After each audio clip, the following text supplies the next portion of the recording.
James Thomas Morning Blend. It is UNICEF's 75th anniversary.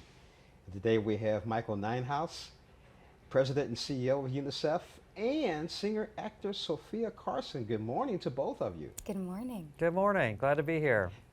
We're glad to have you here. I want to start off with you, Michael. The 75th anniversary. Tell us about that and what your goals are for this 75th anniversary.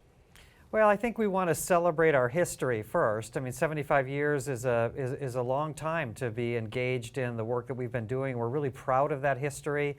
There's no organization that reaches more children around the world than UNICEF does.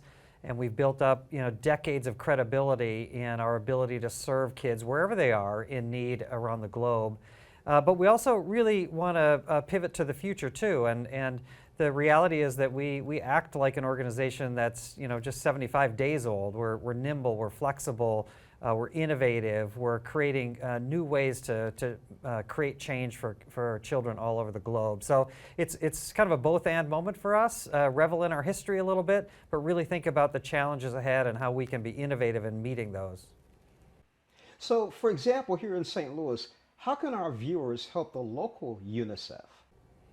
Well, the work of UNICEF here in the United States is really important as well. We really engage young people all across the country through our high school and college UNICEF clubs. We engage them in our work advocating for UNICEF and for child rights in Washington. We have programs around the country to engage cities, to encourage them to be more child-friendly in their policies and their programs and their budgets.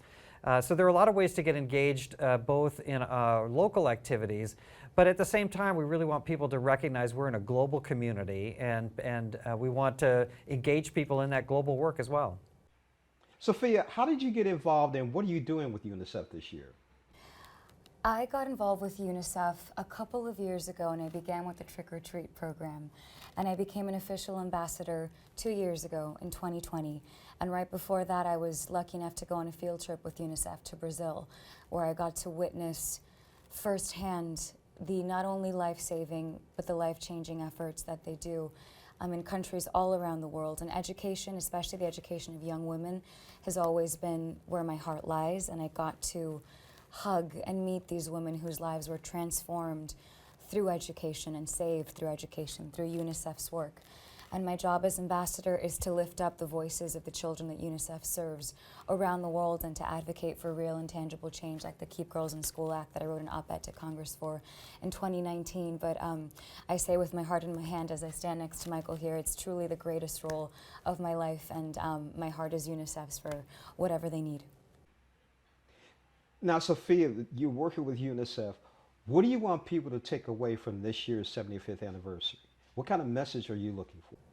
From the 75th anniversary of UNICEF, I think that, the work that UNICEF does that is dedicated to improving and saving the lives of children is now more than ever, more important than ever. We're at a crisis in the world right now, and there are millions of children around the world who are not only in poverty, but whose education has been halted, and now more than ever the world has to come together to fight for those children and to fight for those voices who deserve to be heard and who deserve a bright future.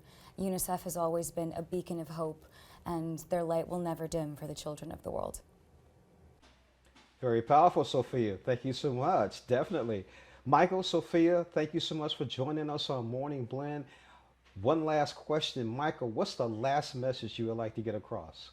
Oh, we'd love for people to join the effort. We need everybody to deal with the challenges that children face around the world. Go to our website, unicefusa.org, find out what we're doing, find out ways to join us.